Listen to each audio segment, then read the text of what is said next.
അസ്സലാമു അലൈക്കും വറഹ്മത്തുള്ളാഹി വബറകാതുഹു. അൽഹംദുലില്ലാഹി റബ്ബിൽ ആലമീൻ. സ്വലാത്തു വസ്സലാമു അലാ റസൂലിഹിൽ അമീൻ വഅലാ ആലിഹി വസഹ്ബിഹി അജ്മഈൻ. ആദരണീയരായ സഹോദരന്മാരെ, സഹോദരിമാരെ, പരിശുദ്ധ ഖുർആനിലെ 4-ാമത്തെ സൂറത്തായ സൂറത്തുൻ നിസായിലെ 46 വരെയുള്ള ആയത്തുകളാണ് നമ്മൾ അർത്ഥസഹിതം മനസ്സിലാക്കിയത്. ഇനി നമുക്ക് 47-ാമത്തെ ആയത്ത് മനസ്സിലാക്കേണ്ടതുണ്ട്. അതിന് 46-ൻ്റെ അവസാന ഭാഗം കഴിഞ്ഞ ആഴ്ച ഞാൻ പറഞ്ഞിരുന്നു, ഒന്നു കൂടെ വിശദീകരിക്കാമെന്ന്. അഊദു ബില്ലാഹി മിനശ് ശൈത്വാനിർ റജീം.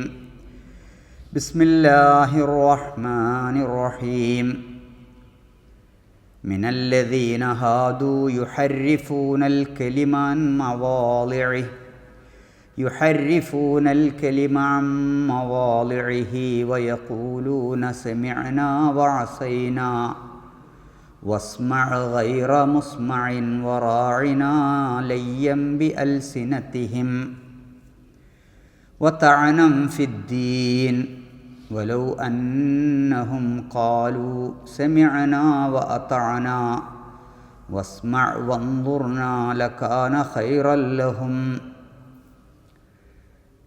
വഅഖ്വം വലാകിൻ ലഅനഹുമുല്ലാഹു ബികുഫ്രിഹിം ഫലാ യുഅ്മിനൂന ഇല്ലാ ഖലീലാ. അപ്പോൾ ഈ ആയത്തിൻ്റെ ആദ്യ ഭാഗത്ത് പറഞ്ഞത് ജൂതന്മാരായവരിൽപ്പെട്ട ചില ആളുകൾ സന്ദർഭത്തിൽ നിന്ന് അടർത്തിയെടുത്ത് വാക്കുകളുടെ അർത്ഥം മാറ്റി സംസാരിക്കാറുണ്ട്. അതുപോലെ തന്നെ വയഖൂലൂന സമിഅനാ വഅസൈനാ, ഞങ്ങൾ കേട്ടു, ഞങ്ങൾ ധിക്കരിച്ചു എന്നും അവർ പറയാറുണ്ട്. വസ്മഅ ഗൈറ മുസ്മഇൻ, ഞങ്ങളെ ഒന്ന് കേൾക്കൂ എന്ന് പറയും, എന്നാൽ നീ കേൾക്കാൻ അത്ര പറ്റിയവനല്ല എന്നും പറയാറുണ്ട്. വറാഇന, ഞങ്ങളെയും പരിഗണിക്കണം എന്നർത്ഥത്തിൽ പറയാറുണ്ടെങ്കിലും ലയ്യം ബി അൽസിനതിഹിം, അവരുടെ നാവുകൾ വളച്ചൊടിച്ചുകൊണ്ട് കൂട്ടിക്കൊണ്ട് റാഇന എന്ന് നബിയെ പരിഹസിക്കുന്ന തരത്തിലും പറയാറുണ്ട്. വതഅനം ഫിദ്ദീൻ, അതോടൊപ്പം തന്നെ ഈ ദീനിനെ, ഇസ്ലാം ദീനിനെ അപമതിക്കാൻ, കടന്നാക്രമിക്കാൻ ഉദ്ദേശിച്ചുകൊണ്ടും. തഅൻ എന്ന് പറഞ്ഞാൽ ശരിക്കും താന എന്ന് പറഞ്ഞാൽ കുത്തി എന്നാണ്. അപ്പോൾ ദീനിനെ കുത്താൻ ഇതൊരു അവസരമായി ഉപയോഗിക്കുക, നബിയെ കളിയാക്കുക. അപ്പോൾ അതെന്തായി, ഞങ്ങൾ മുസ്ലിങ്ങളുടെ പ്രവാചകനെ ഞങ്ങൾ കുത്തിയിരിക്കുന്നു, അടിച്ച് മലർത്തിയിരിക്കുന്നു എന്ന് മട്ടിൽ ഇത്തരത്തിലുള്ള ചൈൽഡിഷായിട്ടുള്ള വർത്തമാനത്തിനിടയിൽ വാക്കുകൾ അങ്ങോട്ടും ഇങ്ങോട്ടുമൊക്കെ മാറ്റിമറിച്ചുകൊണ്ട്. അപ്പോൾ അല്ലാഹു സുബ്ഹാനഹു വ തആല അവരോട് പറയുന്നത് വലൗ അന്നഹും ഖാലൂ സമിഅനാ വഅതഅനാ, എന്നാൽ യഥാർത്ഥത്തിൽ ഇവർ ഞങ്ങളിതാ കേട്ടിരിക്കുന്നു, അനുസരിച്ചിരിക്കുന്നു എന്ന് പറഞ്ഞിരുന്നെങ്കിൽ എത്ര നന്നായിരുന്നു. വസ്മഅ, ഞങ്ങളെയും കേൾക്കണമെന്നും വൻദുർന, ഞങ്ങളെയും പരിഗണിക്കണമെന്നും പറഞ്ഞിരുന്നെങ്കിൽ എത്ര നന്നായിരുന്നു. ലക്കാന ഖൈറൻ ലഹും, അതായിരുന്നു അവർക്ക് നല്ലത്. വഅഖ്വം, അതാണ് ഏറ്റവും ശരിയായ മാർഗം. ഇവർ വളഞ്ഞ വഴിയാണ് സ്വീകരിക്കുന്നത്. നബി സല്ലല്ലാഹു അലൈഹി വസല്ലമയുടെ മുമ്പിൽ വന്ന് ഞങ്ങളെയും കേൾക്കണേ എന്ന് പറഞ്ഞുകൊണ്ട് നബിയെ ആക്രമിക്കുകയും നബിയെ പരിഹസിക്കുകയും ചെയ്യുക. അവർക്ക് നേർക്കുനേരെ കാര്യങ്ങൾ പറഞ്ഞുകൂടായിരുന്നു. ഞങ്ങളെ കേൾക്കണമെന്നതിന് ഇത്തരത്തിൽ ദ്വയാർത്ഥമുള്ള വാക്കുകൾ ഒഴിവാക്കിയിട്ട് ഉൻദുർന, ഞങ്ങളെയും പരിഗണിക്കണേ എന്ന് പറഞ്ഞുകൂടായിരുന്നോ എന്നാണ് അല്ലാഹു സുബ്ഹാനഹു വ തആല ചോദിക്കുന്നത്. അങ്ങനെയാണെങ്കിൽ അതായിരുന്നു നല്ലത്. വലാകിൻ ലഅനഹുമുല്ലാഹു ബികുഫ്രിഹിം, അള്ളാഹു അവരുടെ നിഷേധം കാരണം അവരെ ശപിച്ചിരിക്കുന്നു. ഫലാ യുഅ്മിനൂന ഇല്ലാ ഖലീല, അവരിൽ കുറച്ചാളുകൾ മാത്രമേ വിശ്വസിക്കുന്നുള്ളൂ. ഇപ്പോൾ നമ്മൾ കഴിഞ്ഞ ആഴ്ച കുറച്ച് സൂചിപ്പിച്ചിട്ടുണ്ടായിരുന്നു അവരുടെ രീതി, അവർ സന്ദർഭത്തിൽ നിന്ന് അടർത്തിയെടുത്ത് വാക്കുകൾക്ക് അർത്ഥം നൽകുന്നതിനെക്കുറിച്ചൊക്കെ. സൂറത്തുൽ ബഖറയിൽ അള്ളാഹു പറയുന്നുണ്ട്, ഫവൈലുൽ ലില്ലദീന യക്തുബൂനൽ കിതാബ ബി ഐദീഹിം, സ്വന്തം കൈകൊണ്ട് തന്നെ കിതാബ് എഴുതി ഉണ്ടാക്കിയിട്ട് സുമ്മ യഖൂലൂന ഹാദാ മിൻ ഇൻദില്ലാ, പിന്നീട് ഇത് അള്ളാഹുവിൻ്റെ അടുത്ത് നിന്നുള്ളതാണെന്ന് പറയുന്നവർക്ക് നാശം. എന്തിനാണ് അവരങ്ങനെ ചെയ്യുന്നത്? ലിയശ്തറൂ ബിഹി സമനൻ ഖലീല, തുച്ഛമായ വിലക്ക് വിൽക്കാൻ വേണ്ടിയിട്ട്. അപ്പോൾ അവരെന്നെ വേദഗ്രന്ഥം എഴുതി ഉണ്ടാക്കുക. മത്തായി പുസ്തകം എഴുതുന്നു, മാർക്കോസ് പുസ്തകം എഴുതുന്നു, എന്നിട്ട് പറയും ഇത് വേദഗ്രന്ഥമാണെന്ന് പറയാം. അങ്ങനെ പറയുന്നവർക്ക് നാശം എന്നാണ് അള്ളാഹു പറയുന്നത്. സ്വന്തം കൈകൊണ്ട് എഴുതി ഉണ്ടാക്കിയിട്ട് ഇത് അള്ളാഹ് പറഞ്ഞതാണ്, അള്ളാഹുവിൻ്റെ വേദമാണ്, വേദഗ്രന്ഥമാണ് എന്ന് പറയുന്നത് വഫ വൈലുല്ലഹും മിമ്മ കതബത്ത് ഐദീഹിം വ വൈലുല്ലഹും മിമ്മ യക്സിബൂൻ, കൈകൊണ്ട് എഴുതി ഉണ്ടാക്കിയതിനാൽ അവർക്ക് നാശം, അവർ സമ്പാദിച്ചതിനാലും അവർക്ക് നാശം. അപ്പോൾ ഞങ്ങളെ കേൾക്കണേ എന്ന് പറയുകയും എന്നാൽ നീ അങ്ങനെ കേൾക്കാൻ മാത്രം വലിയ ആളൊന്നുമല്ല എന്ന മട്ടിൽ സംസാരിക്കുകയും, അതോടൊപ്പം തന്നെ ഞങ്ങളെ കേൾക്കണേ ചെവിട് പൊട്ട എന്ന് തോന്നുന്ന തരത്തിൽ നബിയെ പരിഹസിക്കുകയും, ഞങ്ങളെ കേൾക്കണം നീ കേൾക്കാൻ പറ്റിയ ആളൊന്നുമല്ല എന്ന രൂപത്തിൽ പരിഹസിക്കുകയൊക്കെ ചെയ്യുന്ന വാക്കുകൾ പതുക്കെ അതിനെ അങ്ങോട്ടും ഇങ്ങോട്ടുമൊക്കെ ട്വിസ്റ്റ് ചെയ്തുകൊണ്ട്, ഇപ്പോൾ ഈ എല്ലാ ഭാഷയിലുണ്ട് ദ്വയാർത്ഥ പ്രയോഗങ്ങൾ. നേർക്കുനേരെ കേട്ടാൽ നല്ല അർത്ഥമാണ്, പക്ഷേ അതിനൊരു ഡബിൾ മീനിങ് വെച്ചുകൊണ്ട് ഇപ്പോൾ മിക്കവാറും കോമഡികളിൽ തമാശകളിലൊക്കെ പ്രധാനമായും ഉപയോഗിക്കുന്ന ഒരു രീതി ഡബിൾ മീനിങ് ഉള്ള ദ്വയാർത്ഥമുള്ള വാക്കുകൾ ഉപയോഗിക്കുക എന്നുള്ളതാണ്. അതൊരു തമാശയല്ല ശരിക്കും. ഡബിൾ മീനിങ് അത് ശരിക്കും അശ്ലീലമാണ്, മോശമാണ്. അപ്പോൾ ഒരാളെ പരിഹസിക്കുന്നതിന് അയാളെ കളിയാക്കുകയാണെന്ന് പെട്ടെന്ന് തോന്നില്ല, എന്നാൽ യഥാർത്ഥത്തിൽ അയാളെ കളിയാക്കുകയാണ്. ഇതാണ് ഇവർ ഉപയോഗിച്ചിരുന്ന ശൈലി. അതുകൊണ്ടാണ് റസൂലുള്ളാഹി സ്വല്ലല്ലാഹു അലൈഹി വസല്ലം റസൂലുള്ളാഹി സ്വല്ലല്ലാഹു അലൈഹി വസല്ലമയോടും അതുപോലെ തന്നെ മുസ്ലിം സമൂഹത്തോടും അള്ളാഹു പറയുന്നത് ബി കെയർഫുൾ, ജാഗ്രത പുലർത്തണം. കാരണം ഇവർ പലത് പറയുന്നതിൻ്റെയും ഉദ്ദേശം സത്യസന്ധമല്ല, നല്ലതല്ല. അതുകൊണ്ട് അള്ളാഹു സുബ്ഹാനഹു വ തആല സത്യവിശ്വാസികളോടൊരു നിർദ്ദേശം നൽകി, നിങ്ങളും അവർ പറയുന്ന വാക്കുകൾ ഉപയോഗിക്കരുത്. യാ അയ്യുഹല്ലദീന ആമനൂ ലാ തഖൂലൂ റാഇനാ വഖൂലൂ ഉൻദുർനാ വസ്മഊ. സൂറത്തുൽ ബഖറയിൽ നമ്മളിത് പഠിച്ചതാണ്. അള്ളാഹു സുബ്ഹാനഹു വ തആല സത്യവിശ്വാസികളോട് പറയുകയാണ്, നിങ്ങൾ റാഇന എന്നുള്ള ഈ വാക്ക് പറയരുത്. ഇപ്പോൾ ക്ലാസ്സൊക്കെ എടുക്കുമ്പോൾ ചിലപ്പോൾ കുട്ടികൾ പറയും, എക്സ്ക്യൂസ് മീ സർ, കേട്ടില്ല, ഞങ്ങൾക്ക് കേൾക്കാവുന്ന രൂപത്തിൽ ഒന്നും കൂടി ഉറക്കെ പറയൂ ഒരു വിദ്യാർത്ഥി സ്വാഭാവികമായും ചോദിക്കും. ഇങ്ങനെ ചോദിക്കുന്നതിന് അറബികൾ സാധാരണ ഉപയോഗിക്കുന്നൊരു വാക്കാണ് റാഇന, പ്ലീസ് കൺസിഡർ മീ എന്നുള്ളതിന്. പക്ഷെ അത് ഒന്ന് തെറ്റിച്ചുകൊണ്ട് റാഇന എന്നാക്കിയാൽ ഞങ്ങളുടെ ആട്ടിടയാന്നായി. അപ്പോൾ നാക്കൊന്ന് കോട്ടി നാക്കൊന്ന് വളച്ച് അതിൻ്റെ തെറ്റായ അർത്ഥം ഉപയോഗിക്കാവുന്ന രൂപത്തിൽ ചെയ്യുന്ന രീതി കൊണ്ട് അള്ളാഹു പറഞ്ഞു, ഇനി മേലാൽ നിങ്ങൾ റാഇന എന്ന് പറയരുത്. കാരണം അത് നബിയെ പരിഹസിക്കാൻ ഉപയോഗിക്കുന്ന വാക്കാണ്. നിങ്ങൾ എന്ത് പറയാ, അതിന് സബ്സ്റ്റിറ്റ്യൂട്ടായിട്ട് വേറെയും പദങ്ങളുണ്ടല്ലോ. ഉൻദുർന എന്ന് പറഞ്ഞോളൂ, ഞങ്ങളിലേക്ക് നോക്കണമേ, ഇസ്മഉ കേൾക്കണമേ എന്നൊക്കെ പറഞ്ഞോളൂ. അല്ലാതെ റാഇന എന്ന് നിങ്ങൾ ഇനി പറയരുത്. കാരണം ഇതിവരുടെ കുതന്ത്രമാണ്. ആ കുതന്ത്രം നിങ്ങൾ മനസ്സിലാക്കണം. അതുകൊണ്ടാണ് അല്ലാഹു സുബ്ഹാനഹു വ തആല ശ്രദ്ധിച്ച് കേൾക്കണം, ഞങ്ങളെ കൂടി പരിഗണിക്കണം എന്ന് പറയുന്നതിന് ഈ റാഇന എന്ന വാക്ക് നിങ്ങൾ ഉപയോഗിക്കരുത്. ഇനി 47-ാമത്തെ ആയത്തിലേക്ക് വരിക. ഇത് വേദക്കാരോ പ്രത്യേകം അഭിമുഖീകരിച്ചുകൊണ്ടുള്ള ഒരു പ്രഖ്യാപനമാണ്. അവരെയാണ് അഡ്രസ്സ് ചെയ്യുന്നത്. യാ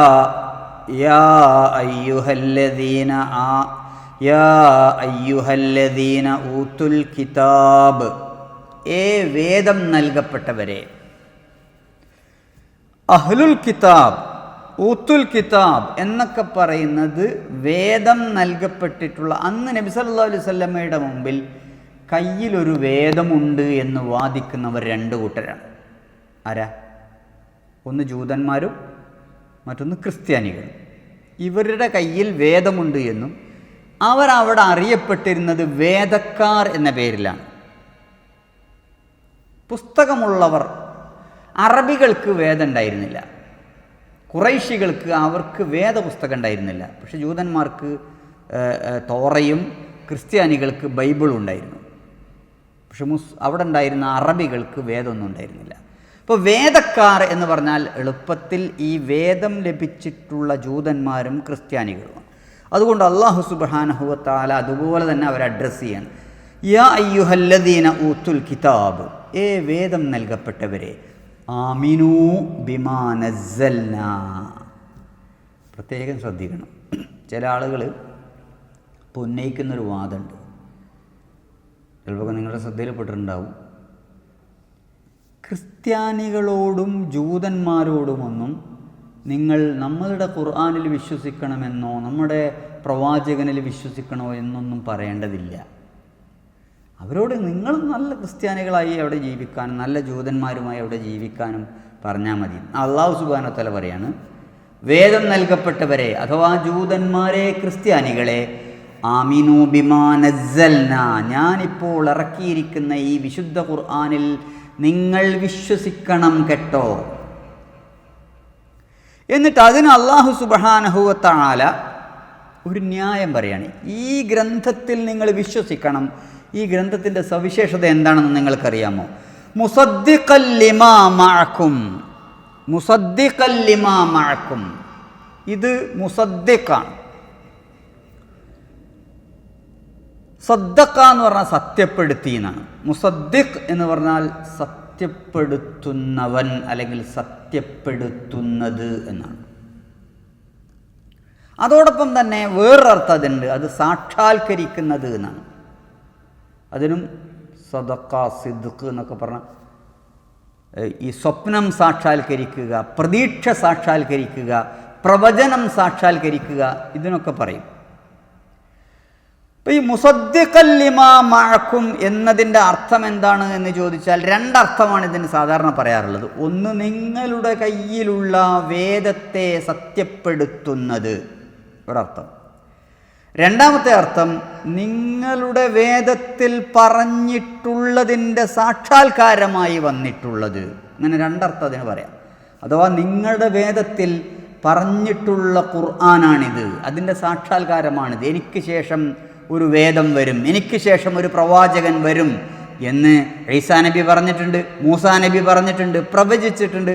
അപ്പോൾ അതിൻ്റെ സാക്ഷാത്കാരമാണിത്. മുസദ്ദിഖൽ ലിമാ മഅക്കും, നിങ്ങളുടെ കയ്യിലുള്ള വേദത്തിൽ പ്രവചിച്ചിട്ടുള്ള, നിങ്ങളുടെ കയ്യിലുള്ള വേദത്തിൽ പറഞ്ഞിട്ടുള്ള, നിങ്ങളുടെ കയ്യിലുള്ള വേദത്തിൽ മുന്നറിയിപ്പ് നൽകിയിട്ടുള്ള, നിങ്ങൾക്ക് സന്തോഷവാർത്ത അറിയിച്ചിട്ടുള്ള ആ പ്രവാചകനാണ് ഈ വന്നിരിക്കുന്നത്, ആ വേദഗ്രന്ഥമാണ് ഈ വന്നിരിക്കുന്നത്. മുസദ്ദിഖൽ ലിമാ മഅക്കും മിൻ ഖബ്ലി അൻ നത്മിസ വുജൂഹൻ ഫനറുദ്ദഹാ അലാ അദ്ബാരിഹാ. നിങ്ങളുടെ മുഖം അങ്ങ് മായ്ച്ചു കളയുന്നതിന് മുമ്പ് നിങ്ങളുടെ മുഖങ്ങളെ പിന്നിലേക്ക് വലിച്ചെറിയുന്നു. അതായത് നിങ്ങളെ അപമാനിക്കുന്നതിന് മുമ്പ്, നിങ്ങളെ ഇല്ലാതാക്കുന്നതിന് മുമ്പ് നിങ്ങളുടെ കയ്യിലുള്ള വേദഗ്രന്ഥത്തിൽ പറഞ്ഞിട്ടുള്ളത് സാക്ഷാത്കരിച്ചുകൊണ്ട് വന്നിട്ടുള്ള ഈ ഖുർആനിനെ, ഈ വേദഗ്രന്ഥത്തെ നിങ്ങൾ അംഗീകരിക്കുക. ചില ആളുകൾ ഇത് സർവവേദ സത്യവാദത്തിന് തെളിവായിട്ട് ഖുർആനിൽ നിന്ന് ഉദ്ധരിക്കാറുണ്ട്. എത്രമാത്രം അബദ്ധജടിലമാണ് ആ വാദം എന്ന് ആലോചിച്ച് നോക്കുക. അവർ പറയുന്നത് എന്താ വെച്ചാൽ, ഇപ്പോൾ നിലവിലുള്ള തോറയും നിലവിലുള്ള ബൈബിളും ഇതൊക്കെ സത്യവേദമാണ്. കാരണം എന്താണ്? ഖുർആൻ മുഹമ്മദ് നബി സല്ലല്ലാഹു അലൈഹി വസല്ലമക്ക് ഇറങ്ങിയ ഖുർആൻ അക്കാലത്തുണ്ടായിരുന്ന ജൂതന്മാരോടും ക്രിസ്ത്യാനികളോടും പറഞ്ഞിട്ടുണ്ട്, നിങ്ങളുടെ കയ്യിലുള്ള വേദത്തെ അഥവാ ബൈബിളിനെയും അഥവാ തൗറാത്തിനെയും തോറയെയും ബൈബിളിനെയും ഒക്കെ ഖുർആൻ സത്യപ്പെടുത്തുന്നു എന്ന് ഖുർആനിൽ പറഞ്ഞിട്ടില്ലേ? അപ്പോൾ ബൈബിൾ സത്യമല്ലേ എന്ന് ചില ആളുകൾ വാദിക്കാറുണ്ട്. അതെങ്ങനെ സത്യമാവുക? അതിനിപ്പം നമ്മൾ വലിയ ഗവേഷണമൊന്നും നടത്തേണ്ടതില്ല. വലിയ ഗവേഷണം നടത്തിയിട്ട് അതിൽ പഠനം നടത്തി റിസർച്ച് നടത്തി ഒന്നും നമുക്കതിനെക്കുറിച്ച് പറയേണ്ടതില്ല. വളരെ സിമ്പിളാണ്. ഏതൊരാൾക്കും പറയാൻ പറ്റും. ബൈബിളിൽ പറഞ്ഞിട്ടുള്ള കാര്യത്തിന് നേരെ വിപരീതമാണ് പരിശുദ്ധ ഖുർആനിൽ പറഞ്ഞിട്ടുള്ള പല കാര്യങ്ങളും. ഖുർആൻ ഒരു കാര്യം പറയുന്നു, അതിന് നേരെ വിപരീതമായ കാര്യം ബൈബിൾ പറയുന്നു. അപ്പോൾ ഖുർആൻ ആ ബൈബിളിനെ സത്യപ്പെടുത്തുമോ? സിമ്പിൾ ഒരു ലോജിക്കലായിട്ടുള്ള ഒരു ചോദ്യമാണ് ചോദിക്കുന്നത്. വളരെ സിമ്പിളായിട്ടൊരു ഉദാഹരണം എടുക്കുക. പരിശുദ്ധ ഖുർആൻ പറയുന്നു, യേശുവിനെ അവർ കൊന്നിട്ടില്ല, യേശുവിനെ അവർ കുരിശിൽ തറച്ചിട്ടില്ല ഒരിക്കലും. വമാ ഖതലൂഹു യഖീന വമാ ഖതലൂഹു വമാ സ്വലബൂഹു. ഈസാ നബി അലൈഹിസ്സലാമിനെ അവർ കുരിശിൽ തറച്ചിട്ടുമില്ല, ഈസാ നബി അലൈഹിസ്സലാമിനെ അവർ കൊന്നിട്ടുമില്ല. ബൈബിൾ പറയുന്നു ഈസാ നബിയെ കുരിശിൽ തറച്ചു, ഈസാ നബിയെ അവർ കൊന്നു, അങ്ങനെ ഈസാ നബി മരിച്ചു. മരിച്ച ഈസാ നബി 3-ാം ദിവസം ഉയർത്തെഴുന്നേറ്റു. ഇതാണ് എല്ലാ സുവിശേഷങ്ങളും പറയുന്നത്. അപ്പോൾ ഖുർആൻ പറഞ്ഞൊരു കാര്യത്തിന് നേർ വിപരീതമായി പറഞ്ഞിട്ടുള്ള ഒരു പുസ്തകം ഖുർആൻ സത്യപ്പെടുത്തുമോ? ഞാനൊരു സിമ്പിൾ ഉദാഹരണം പറഞ്ഞാണ്, ഒരുപാട് നമുക്ക് പറയാം. ഇപ്പം നിലവിലുള്ള ബൈബിളിനെ അപ്പാടെ ഖുർആൻ സത്യപ്പെടുത്തി എന്ന് പറയുന്നത് ഒരർത്ഥവുമില്ലാത്ത വാദമാണ്. പക്ഷേ ഈ ആയത്തിൽ പറയുന്നതോ, ആ ആയത്തിൽ പറയുന്നതിന് രണ്ടാശയം നമുക്ക് വളരെ ക്ലിയർ ആയിട്ട് മനസ്സിലാക്കാം. ഒന്ന്, നിലവിലുള്ള ബൈബിളിലും യേശുവിൻ്റെ, ഈസാ നബിയുടെ വാക്കുകൾ, വർത്തമാനങ്ങൾ, ഉപദേശങ്ങളുണ്ട്. അതിനെ സത്യപ്പെടുത്തുന്നു. നിലവിലുള്ള ബൈബിൾ യേശു പറഞ്ഞു എന്ന് പറഞ്ഞുകൊണ്ട് പറയുന്ന ചില കാര്യങ്ങൾ യേശു പറഞ്ഞതാണ്, ഈസാ നബി പറഞ്ഞതാണ്, അതിനെ സത്യപ്പെടുത്തുന്നുണ്ട്. ഇപ്പം മുസദ്ദിഖൻ ലിമാ മഅക്കും എന്ന് പറഞ്ഞ് നിങ്ങളുടെ കയ്യിലുള്ള വേദത്തിൽ അല്ലാഹു സുബ്ഹാനഹു വ തആല അയച്ച പ്രവാചകൻ പറഞ്ഞ ഈസാ നബി അലൈഹിസ്സലാം പറഞ്ഞിട്ടുള്ള കാര്യങ്ങൾ സത്യപ്പെടുത്തിക്കൊണ്ടാണ് ഇത് വരുന്നത്. ആ അർത്ഥം വെക്കുകയാണെങ്കിൽ, അതല്ലാതെ ബൈബിളിൽ പറഞ്ഞിട്ടുള്ള കാര്യങ്ങളൊക്കെ ഖുർആൻ സത്യപ്പെടുത്തി എന്ന് പറഞ്ഞാൽ അതൊരിക്കലും സത്യപ്രസ്താവനയാവുകയില്ല. പക്ഷെ രണ്ടാമത് പറഞ്ഞ അർത്ഥമാണ് കൂടുതൽ ശരിയെന്നാണ് ഞാൻ മനസ്സിലാക്കുന്നത്.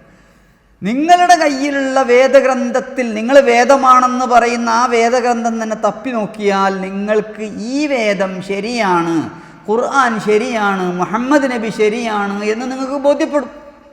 നിങ്ങളെടുത്തൊന്ന് മറിച്ച് നോക്കൂ. മുഹമ്മദ് നബിയെക്കുറിച്ചുള്ള പ്രവചനങ്ങൾ അതിൽ കാണാം. ഇനി വരാൻ പോകുന്ന വേദഗ്രന്ഥത്തിലുള്ള സൂചനകൾ അതിൽ കാണാം.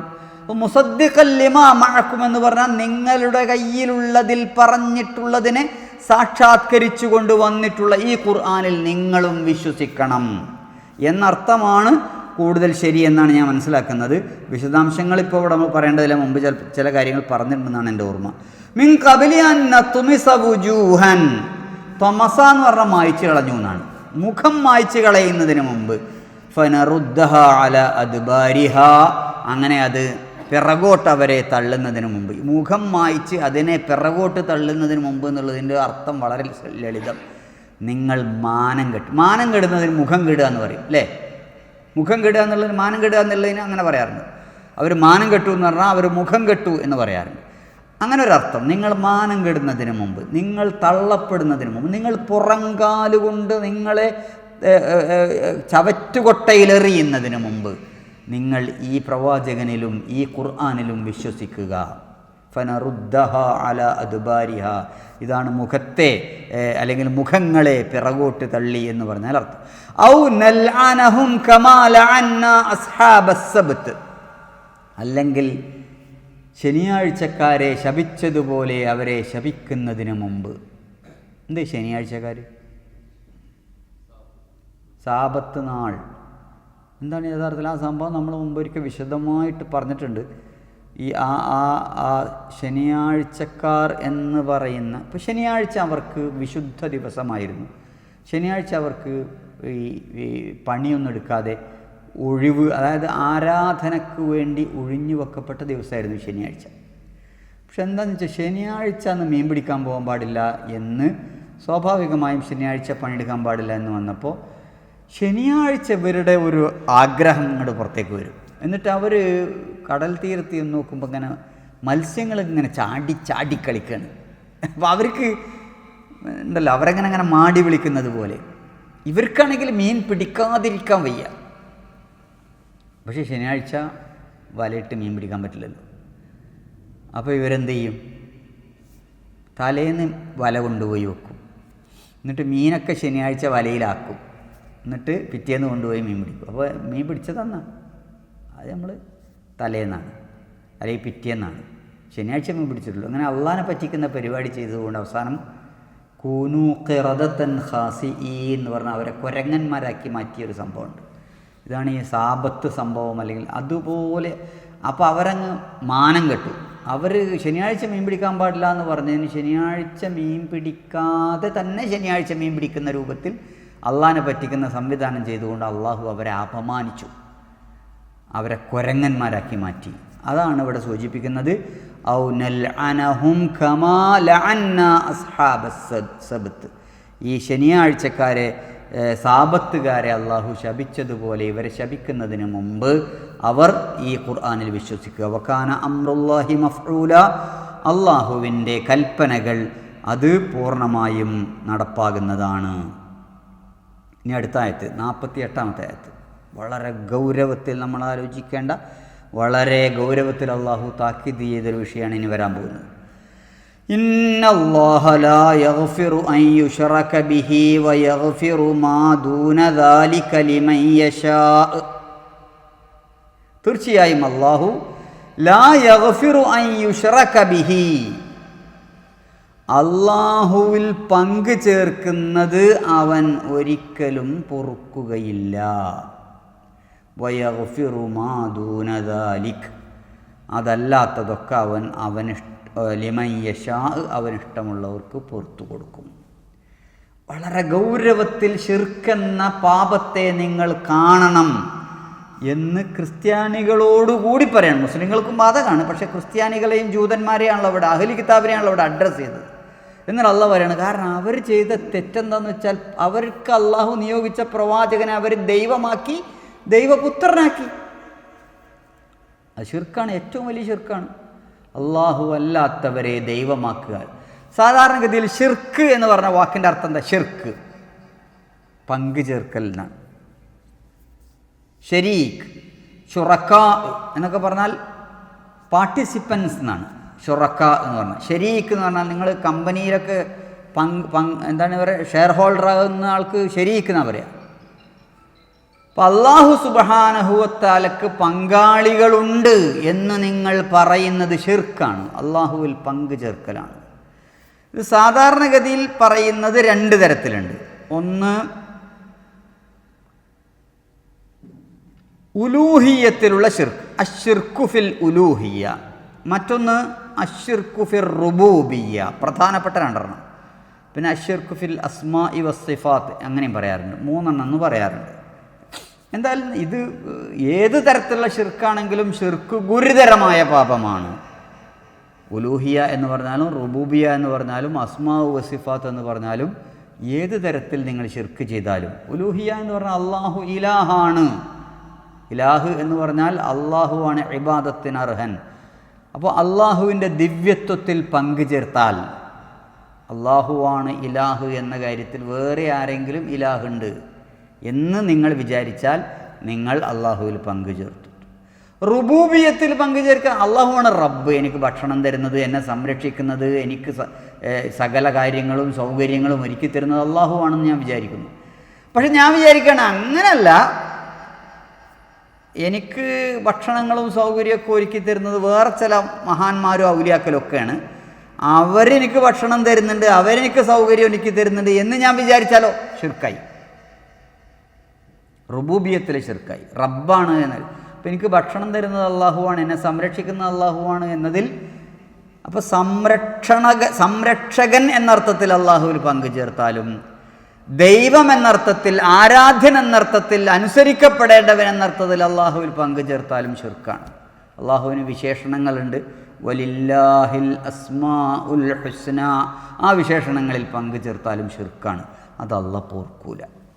ഏറ്റവും ഗുരുതരമായ കുറ്റമാണ്. വയഗ്ഫിറു മാ ദൂന ദാലിക ലിമൻ യശാ, അതല്ലാത്തതൊക്കെ അള്ളാഹു അവന് ഇഷ്ടമുള്ളവർക്ക് പുറത്തു കൊടുക്കും. എന്താ ഈ പറഞ്ഞതിൻ്റെ അർത്ഥം? വമൻ യുശ്രിക് ബില്ലാഹി ഫഖദ് ഇഫ്തറാ ഇസ്മൻ അളീമ, ആരെങ്കിലും അള്ളാഹുവിൽ പങ്കു ചേർത്താൽ, ഇത്തരത്തിൽ ഷിർക്ക് ചെയ്താൽ, വമൻ യുശ്രിക് ബില്ലാഹി ഫഖദ് ഇഫ്തറാ, ഇഫ്തറ എന്നാണ് കള്ളം പറഞ്ഞു എന്നാണ്, കെട്ടിച്ചമച്ചു എന്നാണ്. അപ്പം അള്ളാഹ്ക്ക് മകനുണ്ട് എന്നൊരാൾ പറഞ്ഞാൽ അത് അള്ളാഹുവിൻ്റെ പേരിൽ ഇല്ലാത്ത കാര്യം കെട്ടിവെക്കലാണ്, വ്യാജം പറയലാണ്. ഇതിനാണ് ഇഫ്തിറാ എന്ന് പറയുന്നത്. ഫഖദ് ഇഫ്തറാ, അവൻ കള്ളം കെട്ടിച്ചമച്ചിരിക്കുന്നു, ഇസ്മൻ അലീമ, വലിയ കുറ്റമാണ് ചെയ്തിട്ടുള്ളത്. ഇപ്പോൾ ലുഖ്മാൻ അലൈഹിസ്സലാം അദ്ദേഹം തൻ്റെ മകനെ ഉപദേശിക്കുമ്പോൾ ലാ തുശ്രിക് ബില്ലാ, മകനോട് പറയുന്നുണ്ട്, മോനെ നീ ഷിർക്ക് ചെയ്യരുത്. ഇന്ന ശിർക ലളുൽമുൻ അളീം. കാരണം അള്ളാഹുവിൽ പങ്കു ചേർക്കുക എന്നുള്ളത് ഏറ്റവും കൊടിയ അക്രമമാണ്. ലളുൽമുൻ അളീം എന്നാണ് അവിടെ പറഞ്ഞത്. ഇവിടെ ഇസ്മുൻ അളീം എന്നാണ് പറഞ്ഞത്, ഏറ്റവും വലിയ കുറ്റമാണ്, അക്രമവും കുറ്റവുമാണ് അള്ളാഹുവിൽ പങ്കു ചേർക്കുക എന്നത്. അപ്പോൾ അള്ളാഹു ഇപ്പോൾ പരിശുദ്ധ ഖുർആനിൽ ശിർക്കിനെക്കുറിച്ച് ഒരുപാട് ഭാഗത്ത് നമുക്ക് കാണാൻ പറ്റും അതിൻ്റെ ഗൗരവത്തെക്കുറിച്ച്. വമൻ യുശ്രിക് ബില്ലാഹി ഫഖദ് ളല്ല ളലാലൻ ബഈദ. ആരെങ്കിലും അള്ളാഹുവിൽ പങ്കു ചേർത്താൽ അവൻ അങ്ങേയറ്റം ഒരുപാട് ദൂരം വഴികേടിലായിപ്പോയി. ഇന്നഹു മൻ യുശ്രിക് ബില്ലാഹി ഫഖദ് ഹറമല്ലാഹു അലൈഹിൽ ജന്ന. ആരെങ്കിലും അള്ളാഹുവിൽ പങ്കു ചേർത്താൽ അവന് സ്വർഗം നിഷിദ്ധമാണ്, പിന്നെ അവന് സ്വർഗത്തിൽ കിടക്കാൻ പറ്റില്ല. വമൻ യുശ്രിക് ബില്ലാഹി ഫകഅന്നമാ ഖറ മിനസ് സമാ. ആരെങ്കിലും അള്ളാഹുവിൽ പങ്കു ചേർത്താൽ ആകാശത്ത് നിന്ന് വീണ പോലെയാണ്, പിന്നെ അവന് യാതൊരു രക്ഷയില്ല. പക്ഷികൾ അവനെ റാഞ്ചിക്കൊണ്ടുപോകും, അല്ലെങ്കിൽ കാറ്റത്ത് ഇങ്ങനെ പറന്നു പോകും. അത്ര ഒരു ബേസും ഇല്ലാത്ത, ഒരു ശക്തി ഇല്ലാത്ത ആളായി മാറും. ഇങ്ങനെ ശിർക്കിനെക്കുറിച്ച് ധാരാളം കാര്യങ്ങൾ നമുക്ക് പരിശുദ്ധ ഖുർആനിൽ കാണാം. ശിർക്ക് എന്ന് പറയുന്നത് വളരെ ഗുരുതരമാണ്. അതുകൊണ്ട് നമ്മൾ ഓരോരുത്തരും ശ്രദ്ധിക്കുക, നമ്മൾ അള്ളാഹുവിൽ പങ്കു ചേർക്കുന്നില്ല എന്ന് ഉറപ്പുവരുത്തുക. പ്രാർത്ഥനകളിൽ മാത്രമല്ല, ആരാധനകളിൽ മാത്രമല്ല. ഓക്കെ, ഞാൻ അള്ളാഹിനെ വിളിച്ചിട്ടേ പ്രാർത്ഥിക്കുന്നുള്ളൂ, ഞാൻ വേറെ ഏതെങ്കിലും ഒരു വിഗ്രഹത്തിന് മുമ്പിൽ പോയിട്ട് ഞാൻ പ്രാർത്ഥിക്കാറില്ല. ശ്രീകൃഷ്ണനെ ഞാൻ പ്രാർത്ഥിക്കാറില്ല, അതുപോലെ തന്നെ രാമനെ ഞാൻ പൂജിക്കാറില്ല. ശരി, പൂജിക്കേണ്ടവർ പൂജിക്കട്ടെ, പക്ഷെ ഞാൻ ചെയ്യാറില്ല. അപ്പം ഞാൻ ശിർക്ക് ചെയ്യുന്നില്ല, പോരാ. ശിർക്ക് പലതിലും വരും. ഇപ്പോൾ ചിലപ്പോൾ എൻ്റെ ഒരു കാഴ്ചപ്പാടിൽ ഞാനിങ്ങനെ പൈസയൊക്കെ ഉണ്ടാക്കുന്നു, സമ്പത്തൊക്കെ ഉണ്ടാക്കുന്നു, എൻ്റെ അഹങ്കാരത്തിൽ ഞാൻ പൈസയൊക്കെ ഉണ്ടാക്കിയ ഒരാളാണ് എന്ന് വെച്ചുകൊണ്ട് പടച്ചവനെ മറന്നാൽ പടച്ചവനേക്കാൾ വലിയ സ്ഥാനം എൻ്റെ സമ്പത്തിന് കൊടുത്താൽ ഞാൻ മുശ്രിക്കായി. അവിടെ ഞാൻ വേറെ ആരും പ്രാർത്ഥിച്ചിട്ടൊന്നുമില്ല. നമ്മുടെ സൂറത്തുൽ കഹ്ഫിലെ ആ സൂറത്തുണ്ടല്ലോ, അന അക്സറു മിൻക മാലം വ അഅസ്സു നഫറാ. ഞാൻ നിന്നേക്കാൾ പൈസ ഉള്ള ആളാണ്, ഞാൻ നിന്നേക്കാൾ ആളുള്ള ആളാണ്. അദ്ദേഹം കരയുന്നവനെന്താണെന്നറിയില്ല, ലൈതനീ ലം ഉശ്രിക് ബി റബ്ബി അഹദ. എൻ്റെ റബ്ബിൽ ഞാൻ പങ്കു ചേർക്കാതിരുന്നെങ്കിൽ എത്ര നന്നായിരുന്നു. ഷിർക്ക് എന്ന് പറഞ്ഞത് പ്രാർത്ഥനയിലോ ആരാധനയിലോ മാത്രമല്ല, അതെല്ലാ കാര്യങ്ങളിലും വരുമെന്നും അത് വന്നാൽ പിന്നെ ഗുരുതരമായ തെറ്റാണ്. അപ്പോൾ ഷിർക്ക് പൊറുക്കില്ല എന്നുള്ള പറഞ്ഞു. മുശ്രിക്കായ ഒരാളപ്പോൾ ഇസ്ലാം സ്വീകരിച്ചാലോ? മുമ്പൊക്കെ പറഞ്ഞിട്ടുണ്ടെന്നാണ് എൻ്റെ ഓർമ്മ. മുശ്രിക്കായ ഒരാൾ, എത്ര കാലവും ഷിർക്ക് ചെയ്തുകൊണ്ടിരുന്ന ഒരാൾ, അയാൾക്ക് സത്യം ബോധ്യമായി, ഖുർആൻ വായിച്ചു പഠിച്ചു മനസ്സിലാക്കി, അയാൾ ഇസ്ലാം സ്വീകരിച്ചു. അപ്പോൾ അയാൾ മുമ്പ് ചെയ്ത ഷിർക്കൊന്നും പൊറുക്കില്ല എന്നാണ് അതിൻ്റെ അർത്ഥം? അല്ല. എൻ്റെ അർത്ഥം എന്താണെന്ന് വെച്ചാൽ, നിങ്ങൾ മുശ്രിക്കായിട്ട് മരിച്ചു പോവുകയാണെങ്കിൽ നിങ്ങൾ പശ്ചാത്തപിക്കാനുള്ള അവസരങ്ങളൊക്കെ നിങ്ങൾക്ക് കിട്ടി, മടങ്ങാനുള്ള അവസരങ്ങളൊക്കെ കിട്ടി, എന്നിട്ട് നിങ്ങൾ മടങ്ങുന്നില്ല, നിങ്ങൾ മുശ്രിക്കായിട്ട് തന്നെ മരിച്ചു പോയാൽ പിന്നെ നിങ്ങളുടെ കേസ് തന്നെ അള്ള എടുക്കൂല എന്നാണ്. നിങ്ങളുടെ കേസ് തന്നെ അള്ള എടുക്കൂല. മറ്റ് കേസൊക്കെ, ഇപ്പോൾ ഞാൻ മൂമിനായിട്ടാണ് മരിക്കുന്നതെങ്കിൽ അള്ളാൻ്റെ അടുത്ത് എൻ്റെ കേസ് എടുക്കും. എന്നിട്ട് ചിലപ്പോൾ എൻ്റെ അടുത്ത് പറ്റിയ തെറ്റുകുറ്റങ്ങളൊക്കെ അള്ളാഹു ഓക്കെ അത് പോട്ടെ എന്ന് പറഞ്ഞ് മാറ്റും. മുശ്രിക്കായിട്ട് മരിച്ചവൻ്റെ കേസ് എടുക്കൂല. അതിൽ പിന്നെ അള്ളാഹു അതിൽ യാതൊരു വിധത്തിലുള്ള വിട്ടുവീഴ്ചയും ചെയ്യില്ല എന്നാണ് ഈ പറഞ്ഞതിൻ്റെ അർത്ഥം. അതുകൊണ്ട് നമ്മളെ ഭാഗത്ത് ശിർക്ക് വന്നാൽ നാളെ അള്ളാൻ്റെ മുമ്പിൽ കെഞ്ചി കേണ് കരഞ്ഞ് പറഞ്ഞിട്ടും ഒരു കാര്യം ഉണ്ടാവില്ല. അള്ളാഹു നമ്മളെ നോക്കേയില്ല. മരിക്കുന്നതിന് മുമ്പ് ഒരാൾക്ക് അയാളുടെ ശിർക്ക് ബോധ്യപ്പെട്ടു, അതിൽ നിന്ന് അയാൾ മാറി എന്നിട്ട് പശ്ചാത്തപിച്ചു, എന്നിട്ട് ഇസ്ലാം സ്വീകരിക്കുകയാണെങ്കിൽ അയാളെ അള്ളാഹു സ്വർഗത്തിൽ കടക്കില്ല എന്ന് ഈ ആയത്തിന് അർത്ഥമല്ല, പ്രത്യേകം മനസ്സിലാക്കുക. 49-ാമത്തെ ആയത്ത്, അലം തറ ഇലല്ലദീന യുസക്കൂന അൻഫുസഹും ബലില്ലാഹു യുസക്കി മൻ യശാഉ വലാ യുദ്ലമൂന ഫതീല. ഇനി വേറൊരു കാര്യം പറയുന്നത്, ഇതും ക്രിസ്ത്യാനികളെയും ജൂതന്മാരെയും പ്രത്യേകം ഉദ്ദേശിച്ചുകൊണ്ടാണ് ഈ പറയുന്നത്. അലം തറ ഇലല്ലദീന യുസക്കൂന അൻഫുസക്കും, സ്വയം തന്നെ വിശുദ്ധരായി പ്രഖ്യാപിക്കുന്ന ആൾക്കാരെ നീ കണ്ടില്ലേ? അങ്ങനെയുണ്ടൊരു പരിപാടി അല്ലേ, വിശുദ്ധരായി പ്രഖ്യാപിക്കുക. ഇപ്പോൾ ക്രിസ്തുമതത്തിലെ ചില പുണ്യാത്മാക്കളെയൊക്കെ വിശുദ്ധരായിട്ട് പ്രഖ്യാപിക്കും. പ്രഖ്യാപിച്ചു കഴിഞ്ഞാൽ പിന്നെ അവർ പുണ്യാത്മാക്കളാണ്. അങ്ങനെയുള്ള പരിപാടിയുണ്ട്. നിങ്ങളങ്ങനെ സ്വന്തം ഞാൻ തന്നെ വിശുദ്ധനായിട്ട് ഞാൻ തന്നെയാണ് പ്രഖ്യാപിക്കുക, അത് പറ്റൂല. അങ്ങനെയുള്ള ആളുകൾ ബലില്ലാഹു യുസക്കി മൻ യശാഉ വലാ യുദ്ലമൂന ഫതീല. എന്നാൽ അള്ളാഹുവാണ് യഥാർത്ഥത്തിൽ ശുചീകരിക്കുന്നത്. അള്ളാഹു ഒരൊറ്റ അനീതിയും ആരോടും കാണിക്കുകയില്ല എന്ന്. അപ്പോൾ ഞാൻ തന്നെ വിശുദ്ധനാണെന്ന് സ്വയം പ്രഖ്യാപിക്കരുത്. അങ്ങനെ ചെയ്യുന്ന രീതി ശരിയല്ല എന്ന് അവരെ അള്ളാഹു, കാരണം ഇവർ ഇടക്കിടക്ക് പറയാറുണ്ട് നഹ്നു അബ്നാഉല്ലാഹി വ അഹിബ്ബാഉ, ഞങ്ങൾ അള്ളാഹിൻ്റെ പ്രത്യേകക്കാരാണ് എന്ന് പറയാറുണ്ട്. ഇത് നമ്മൾ സൂറത്തുൽ ബഖറയിൽ പറഞ്ഞാണ്. അത് മാത്രമല്ല ലൻ തമസ്സനന്നാറു ഇല്ലാ അയ്യാമം മഅദൂദ, ഞങ്ങൾ അഥവാ നരകത്ത് കിടക്കുകയാണെങ്കിൽ തന്നെ കുറച്ച് ദിവസമേ കിടക്കുകയുള്ളൂ, ഞങ്ങളൊന്നും നരകത്ത് കിടക്കില്ല എന്ന് പറഞ്ഞിട്ട് അവർ സ്വയം വിശുദ്ധരായിട്ട് പ്രഖ്യാപിക്കാറുണ്ട്. അതൊരിക്കലും ശരിയല്ല. അള്ളാഹു ആരോടും ഒരു അണുമണിത്തൂക്കം അക്രമം കാണിക്കുകയില്ല. 50-ാമത്തെ ആയത്ത് കൂടി എടുത്തുകൊണ്ട് അവസാനിപ്പിക്കുകയാണ്.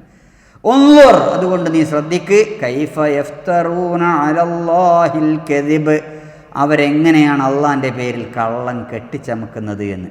വകഫാ ബിഹി ഇസ്മം മുബീന, അള്ളാഹുവിന് മകനില്ലാത്ത അള്ളാഹുവിന് മകനുണ്ട് എന്ന് പറഞ്ഞാൽ അതന്നെ മതി അവർക്ക് കുറ്റമായിട്ട്. കബുറ മഖ്തൻ ഇൻദല്ലാഹ്, അള്ളാഹിൻ്റെ അടുത്ത് ഏറ്റവും വലിയ കുറ്റമാണിത്. അള്ളാഹിൻ്റെ അടുത്ത് ഏറ്റവും വലിയ കുറ്റമാണ് അല്ലേ? സൂറത്തുൽ കഹ്ഫിൽ പറയുന്നില്ലേ അള്ളാഹു സുബ്ഹാനഹു വ തആല അള്ളാഹുവിന് മകനുണ്ട്. തഖദല്ലാഹു വലദ കബുറ മഖ്തൻ ഇൻദല്ലാഹ്, അള്ളാഹ്ക്ക് കുട്ടിയുണ്ടെന്ന് പറഞ്ഞാൽ ഏറ്റവും വലിയ ശിക്ഷയാണ്, ഏറ്റവും വലിയ കുറ്റമാണ് എന്നാണ് അള്ളാഹു സുബ്ഹാനഹു വ തആല പറയുന്നത്. ഇൻഷാ അല്ലാഹ് ബാക്കി ആയത്തുകൾ നമുക്ക് അടുത്ത ക്ലാസ്സിലെടുക്കാം. അള്ളാഹു അനുഗ്രഹിക്കുമാറാകട്ടെ. വാഖിറു ദഅ്വാനാ അനിൽ ഹംദുലില്ലാഹി റബ്ബിൽ ആലമീൻ. അസ്സലാമു അലൈക്കും വറഹ്മത്തുള്ളാഹി വബറകാതുഹു.